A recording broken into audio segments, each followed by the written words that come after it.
Welcome back to Outrage Science Bites. I'm David Beckmeyer, and this is day 7 of our 30-day journey into how we bridge divides.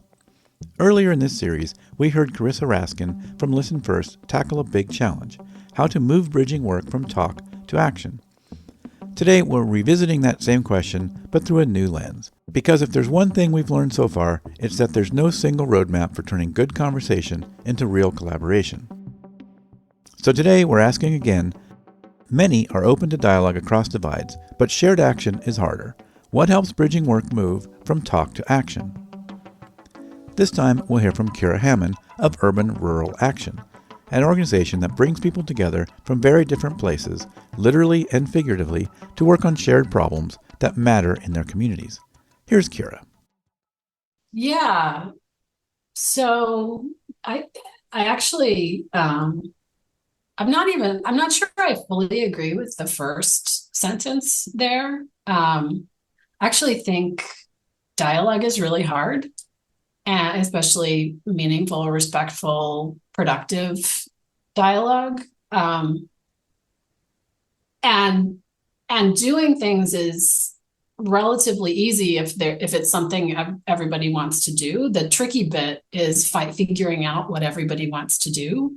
And then if what everybody wants to do is more than just like an afternoon at a food bank or something, then navigating the inevitable conflict that arises when people with different experiences and perspectives come together to try to do anything, including have a conversation. So I mean, I think the foundational piece is the conversation, learning the skills to have constructive conversations from a position of genuine curiosity, so that you're not kind of just faking it and listening because you know you're supposed to listen, but you really are deeply curious about the other perspectives in the whatever group you're trying to work in, trying to take action in. And if you have that, and you're motivated to do something in your community, then you have basically the foundational tools that you need to be successful in doing that. I think, and I can't know for sure, obviously, but I kind of wonder if maybe the original question also kind of hinted at this idea that, why should I like it's hard work to do dialogue, and what's the point? Like, why only have dialogue? And they might have been hitting at that a little bit, Yeah. like, why would I want to put that energy in? Yeah. And I think the answer to that can be as microcosmic or macrocosmic as you want, but the basic motivation is the same, which is that if you don't have sufficiently many people from sufficiently many perspectives on board and trying to pull in the same direction, then you will fail.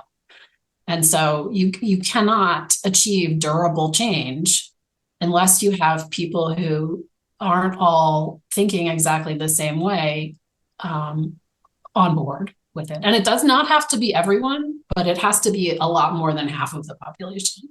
And we see that over and over again, right? We just swing the pendulum back and forth depending on who's in power this week.